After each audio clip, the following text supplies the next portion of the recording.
अत्याचारी सास। रमा अपने पिता की इकलौती बेटी थी। नाम के मुताबिक देखने में भी बहुत सुंदर थी। जब वह अपने ससुराल गई तो उसे उसके मुताबिक ही सब कुछ मिला, किंतु आजकल की लड़कियों को अधिक टोकना समझाना, अपने मन के मुताबिक चलाना सासू माँ को अब कहाँ रह गया है। एक कहावत तो आपने सुनी ही होगी, जो किया बहू से टकराया खो दिया। उसने बेटे का प्यार। इस कहानी के मुताबिक रमा की सास रमा को हमेशा समझाती, बहू ऐसा करो न करो। नई नवेली बहू को थोड़े ही दिनों में अपनी सासू माँ से यह चिढ़ पैदा होने लगी। इस प्रकार यह सिलसिला आगे की ओर बढ़ता गया। एक दिन रमा के घर कुछ मेहमान आने वाले थे। सासू माँ बोली, बहू आज कुछ अच्छी व्यंजन बनाओ और मेहमानों के लिए चाय नाश्ते का इंतजाम भी अच्छी तरह से होना चाहिए। वह सब क्या था? इतना सुनते ही रमा गुस्से से लाल हो गई। उसने जल भूनकर उस दिन तो काम किया, लेकिन उस दिन के बाद रमा ने चाल चलना शुरू की। सास जैसा कहती वह ठीक उसके विपरीत करती। सास ने भी पुरानी कहावत के मुताबिक बहू को उसके माता पिता को गाली देना, उसे कोसना और बड़बड़ाना शुरू कर दिया। दोनों सास बहू में आनाकानी हमेशा चला करती रहती थी। एक दिन रमा अपने पिता के घर रोती पिटती पहुंच गई।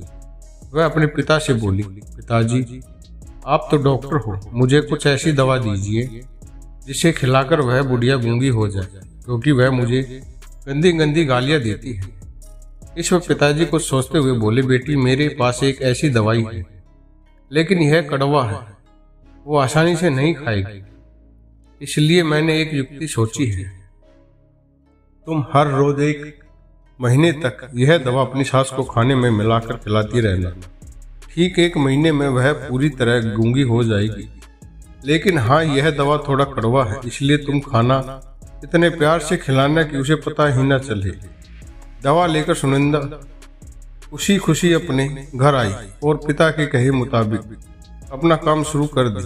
अब सास जो कुछ भी कहती उसे वह मानती थी और उल्टा कर जवाब भी नहीं देना, क्योंकि वह जानती थी कि बुढ़िया तो अब महीने भर में गूंगी होने वाली।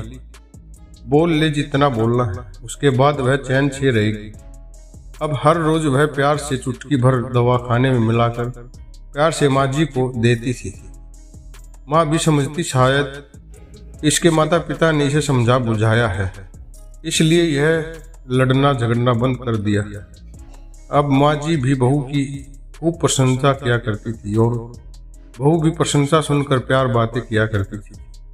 अगर बहू से कुछ गलती भी जाती तो वे इस प्रकार महीने आते आते दोनों सास बहू में इतना प्यार बढ़ गया कि बहू अब अपनी सास की आवाज़ को खोना नहीं चाहती थी। एक दिन फिर उसकी प्रकार रमा रोती पीटती अपने पिता के पास पहुंची। पिताजी बोले, अब क्या हुआ? रमा बोली, पिताजी अब क्या होगा, मेरी सास बहुत अच्छी है, मैं उसकी आवाज़ खोना नहीं चाहती, वह मुझसे प्यार से बात करती है। अब मुझे कोई ऐसी दवा दीजिए जो कि मेरी माँ जी को दिया हुआ दवाई का असर काट सके और वह गूंगी ना हो पाए।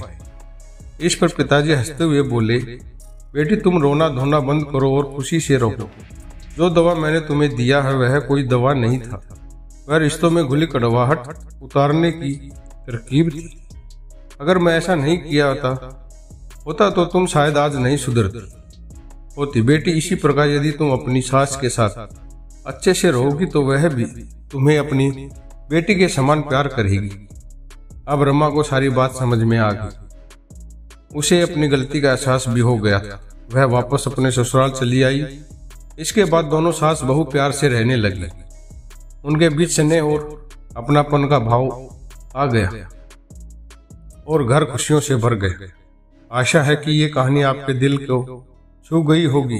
यह एक सच्चाई है। अगर बहू अपने सास का प्यार पाना चाहती है तो उसे भी अपने सास को स्नेह देना होगा। जिस घर में सास बहू में स्नेह होता है वह हमेशा खुशियों आती है। अंत में बस इतना ही, इस कहानी को एक शेयर जरूर करें, बस समझाने की देर है। इस कहानी से कितने ही लोगों की जिंदगियों में खुशियां आ सकती हैं।